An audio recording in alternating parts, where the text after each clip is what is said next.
Jahal tambah benci lagi Islam, tambah dendam lagi, ya kan? Semula itu bapaknya, sekarang bapaknya mati, tambah marah lagi dan dendam lagi. Akhirnya ceritanya makin musuh Islam, terus. Ya. Kemudian sama ceritanya, ketika perang Uhud terjadi, setelah Islam kalah kan. Di sana ada sahabat yang dulu masih kafir, Khalid bin Walid dan Ikrimah bin Jahal sebagai panglima perangnya tahun Quraisy. Dan Islam kalah saja. Nah itulah puasnya Ikrimah. Lanjut lagi saya cerita, terjadilah Fathul Makkah. Nah, setelah kafir kalah, selat. Nah, saat itu Nabi telah mengumumkan pada orang-orang Quraisy, kafir Quraisy, bahwa Nabi akan ampunkan orang-orang kalau dia taubat, tidak akan diperangi. Tapi Ikrimah ini dia ketakutan luar biasa karena sudah lama mengungsi Islam. Dia kabur mengungsi ke daerah Yaman, Nah, kemudian istrinya istri Ikrimah ini datang ke Nabi, minta ke Nabi, mohon suaminya itu dimaafkan, diampunkan, boleh ke Makkah. Nabi bilang ya, nggak apa-apa, silakan aja. Kemudian istri Ikrimah ini pergilah mencari suaminya ke Yaman. Singkat cerita, setelah nego-nego yakin bahwa memang Ikrimah nanti pulang ke Mekah itu aman, bisa oleh Nabi, maka Ikrimah mau pulang ke Yaman, ke Mekah. Sampai di Mekah itu, kemudian dalam sebuah majelis Nabi tak sahabatnya, nanti itu ya Nabi akan datang Ikrimah bin Abu Jahal kata Nabi. Kalau dia datang, kamu jangan mencaci bapaknya, kata dia kan. Karena bapak sudah mati juga. Kalau kamu mencaci bapaknya, yang sakit yang masih hidup, kata Nabi. Sekarang ya, kalau ada di saudara kita, mungkin bapaknya jahat, kan? Ya udah, jangan sampai ketemu, sampai di Sumatera Pahit. Nanti yang sakit itu anaknya dengarnya. Katalah Ikrimah, datang ke Ikrimah ke majelis Nabi, langsung Nabi, dan dia bersyahadat, minta ampunkan kepada Rasulullah dan dosa-dosanya. Terus akhirnya dia berjuang. Nah, kemudian singkat cerita terjadilah perang Yarmuk. Itu perang yang terjadi lembah di Jordania. Nah, bisa ini kata Abi Ibrahim. Ketika itu pasukan Islam sekitar 45.000. Kaum Romawi 240.000 orang. Nah, dan alhamdulillah Islam menang saat itu. Kayaknya 45 kali 20 berarti sekitar 95. Islam menang. Ya.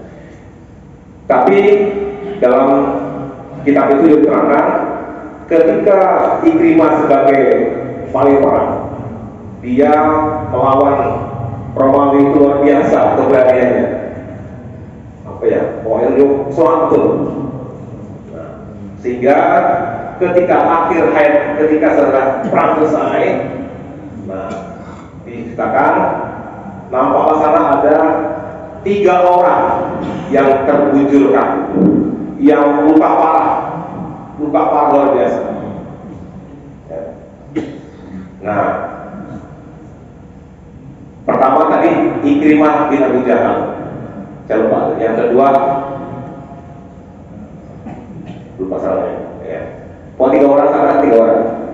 Ya, jadi ada 3 orang yang terbujur kaku. Kan belum meninggal. Tuh. Parah betul, kritis. Ya. Kemudian sahabat tadi yang pertama, dia mendengar, jadi setelah perang selesai, ya, Ikrimah dan sahabat tadi yang kedua, ketiga itu berdekatan, saling merintih kesakitan habis perang. Kemudian sahabat yang pertama tadi mendengar Ikrimah kehausan. Ya, jadi Nah, dia kehausan, terus mau diberi minuman oleh sahabat lainnya. Begitu dia mau minum, dia mendengar sahabat lain juga kehausan. Maka dia, betul saya, silakan ya, tolong silakan air ini ke tempat lain. Jadi dia udah parah betul, udah kehausan pengen minum, tapi mendengar sahabat lain juga demikian, dia memberikannya kepada sahabat lain. Jadi ini maaf ya, saat ini ada sahabat lain kesini, jadi kesini. Ini minum juga, mau minum, beneran yang ketiga tadi juga sama, kehausan juga. Dibilang, nggak usah saya, tidak. Ya. Kesana juga, ya kan? Nah, tapi pas kesini, udah meninggal.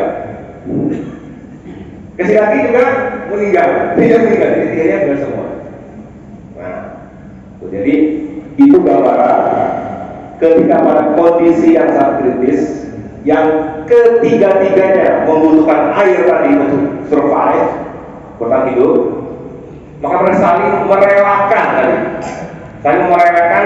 kepentingannya tadi untuk orang lain lagi, ya kan?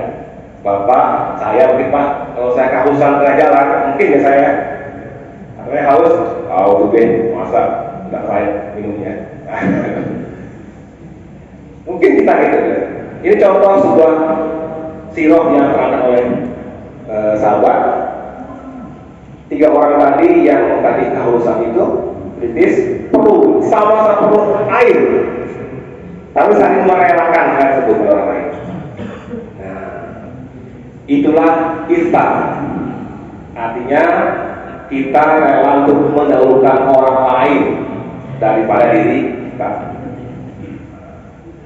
Nah, dalam hal ini ihsan itu adalah bagian dari ukhuwah Islamiyah. Ada 3 pilar ukhuwah Islamiyah. Pertama adalah harus saling mengenal. Alhamdulillah, mungkin maaf saya juga kali ini hadir juga mengenalkan diri saya. Saya betul juga pengurus Ketua Masjid Iman. Jadi kita ketika orang muslim saling berkenalan, ya minimal kali tahu namanya, ya kan, kemudian rumah dan seterusnya. Nah, ini juga harus kita pengurus masjid misalkan, ya mengenal jamaahnya, kenal siapa Pak ini siapa namanya, di mana rumahnya, apa golongannya, di mana keluarganya, itu mengenal, tahu semuanya. Nah, ini yang mungkin kita semua mungkin kurang ke arah demikian. Kita berwujud, oh ya, jamaah saya, juga banyak. Kita tak tahu dia seperti apa kondisinya di mana dia.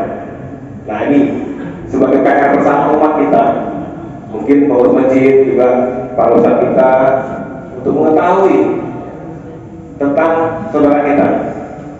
Yang kedua adalah tafahum, saling memahami.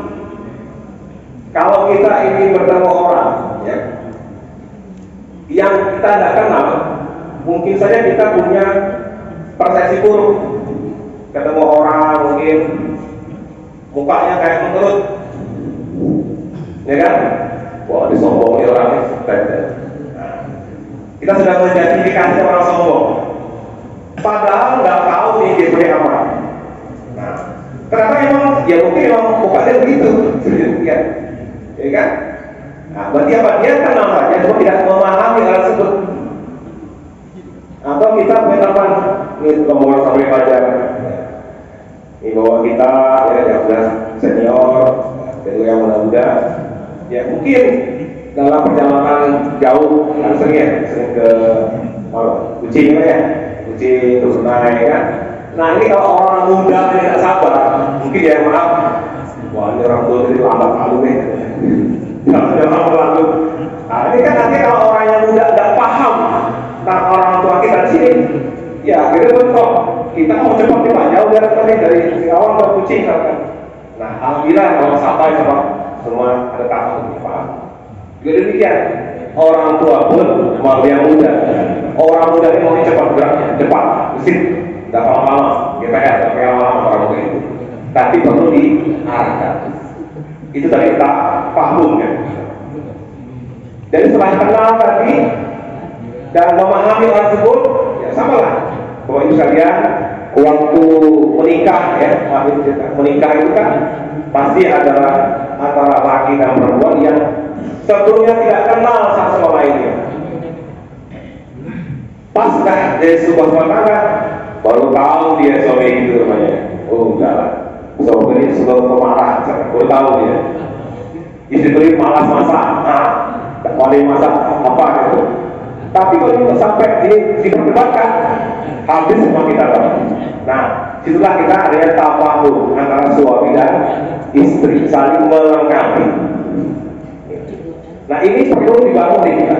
Jadi Bapak Ibu sekalian, ketika di jamaah kita masih ada, misalkan ada jamaah kita yang datang sholatnya terlambat, misalkan datang masuk, kita ada bilang mohon HP dinonaktifkan, misalkan ya tulisan.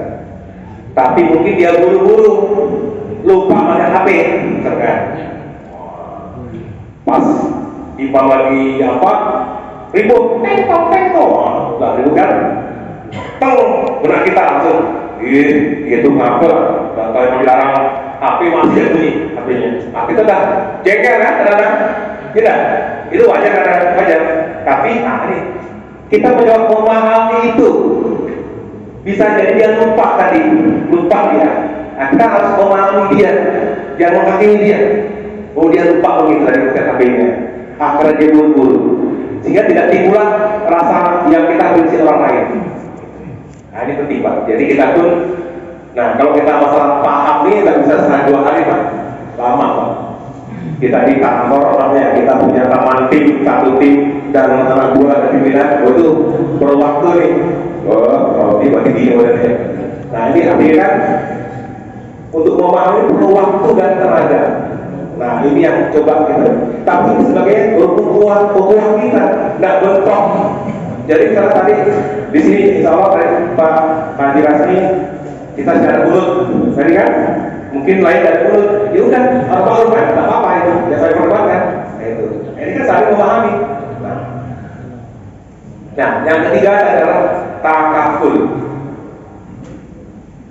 saling membantu. Nah ini yang tadi kita katakan.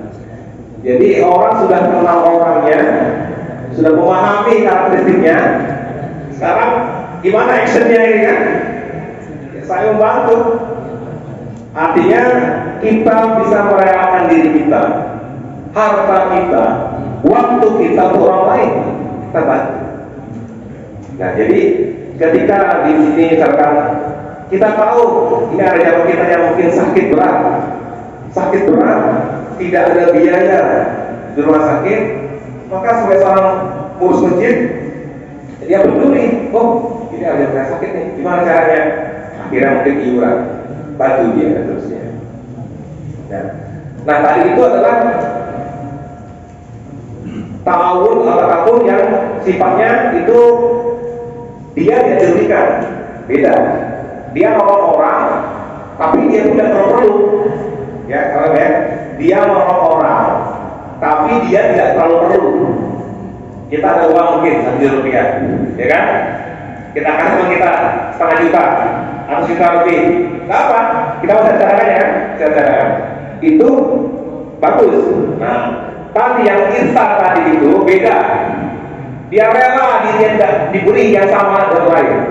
Hak dia itu diberikan oleh orang lain sama. Dia tidak ambil bagian. Itu luar biasa Pak. Dia juga haus, itu haus juga, tapi dia kasihkan untuk dia itu. Itu luar biasa Pak. Nah itu mungkin saya mungkin tidak sanggup. Kita mungkin punya harta sekian-sekian. Dalam sirah terangkan Abu Bakar kan dimakan seluruh hartanya ya. Abu Bakar, Utsman, Umar, kita, saya lah mungkin seberapa yang terkadang. Nah ini jadi artinya instan ini dibangun sebagai puncak ukhuwah Islamiyah. Maka mungkin nanti saya boleh baca atau mungkin dari beberapa mungkin ya mungkin ada program apa mungkin bantu apa silakan. Nah ini sebagai wujud kita instan. Nah juga dalam sirah diterangkan dalam hadis Ada juga kisah tentang dari hadis dari Bukhari Muslim. Ada kisah juga seorang sahabat yang menjamu tamunya. Yang kedua nih. Jadi ada tamu datang ke rumah sahabat yang tidak mampu, yang tidak ada stok makanan seterusnya, karena sopok lah miskin lagi. Nah, tapi dia berupaya untuk menjamu tamunya dengan sebaik-baiknya. Coba, kalau sahabat punya konsep, kalau tamu itu dijamin dengan sebaik-baiknya. Kalau kita, saya mungkin, oh, lalu di rumah saya ini, pergilah. Ya. Jadi, ketika itu Nabi hari serahkan, saat itu memang di rumah tidak ada bahan lain, stoknya sangat terbatas. Di rumah itu ada anak kecil yang juga lapar. Nah, maka sahabat dengan bijak bilang ke istrinya, ini antara suami istri perlu kerjasama dengan kebaikan. Ini penting banget. Ya, ini kebaikan. Jadi saya bilang ke istriku, nanti kalau ada tamu datang, ya, nanti apa ya, anak kita tidurkan di tempat lain, nanti yang ada hidayahnya tahu masak, hidangkan tamunya, lampu dipadamkan, dan nanti kita ikut mereka dan kita kurang makan. Jadi supaya kebayang, zaman dulu kan ada lampu nih, kata kan. Jadi tamu datang disambut oleh sahabat, semua ruangan kumpul mereka, buat dibuat. Tak ada yang makan, tak ada yang makan. Ini hari saya kalau dia tidak makan, tapi dia menemani makan tamunya, itu luar biasa. Saya kita mungkin, kayak gitu ya gitu. Jangan makan Pak, untuk tamunya dijamin dia, biar puas. Itu Allah muliakan. Itu kan juga Allah muliakan. Itu sebagai sah bahwa kebaikan orang lain. Karena menjamu tamu itu hal yang bagi orang wajib, luar biasa. Nah kita mungkin belum sana, tapi kita harus sana. Itu juga sebuah kisah yang kita perlu contoh. Yang ketiga juga dari hadis Imam Baihaqi terangkan, ada kejadian sahabat pernah diberikan kepala kambing. Ya. Kemudian karena ingin membagi pada sahabat lainnya, kasihkanlah pada sahabat lainnya. Ke A mereka. Tak ada mikir, oh saya mau kasih ke B, gitu kan. Ke B, ke C ke D, terus akhirnya ke dia lagi. Itu luar biasa. Itu ada saya juga. Bahkan apa? Kepala kambing mungkin Pak ya dulu gede-gede itu. Dari sini ke sana, terus ke sini lagi. Nah ini kan aneh, terus lagi di luar. Nah, tapi itu Allah biasa mereka. Itulah para sahabat yang memuliakan tamunya dan menginstan yang luar biasa. Nah, kita berharap hari ini pun di sini kita semua diberi Allah kemudahan untuk berinstan. Cuma Pak ada instan yang makhluk ya. Saya begini, ya Bapak datang ke masjid, ya kan? Itu kan sunnahnya itu kan datang awal depan sofnya, ya kan? Datang ke masjid duduk, usahakan sof yang depan, usahakan ke depan dan kanan kiri, usahakan. Cuman Pak kita ya kadang aneh kadang datangnya awal tapi ke belakang duduknya. Kenapa? Usaha instan biar dia ucap apa-apanya, salah ya. Kita instan biar dia datang ke depan kepalanya, ini salah rugi Pak. Rugi saya. Sama kita tadi, kalau kita tahu masjid, kita ke depan terus. Apa? Kita tahu semua hadis yang tahu semua betapa besarnya pahala sok pertama.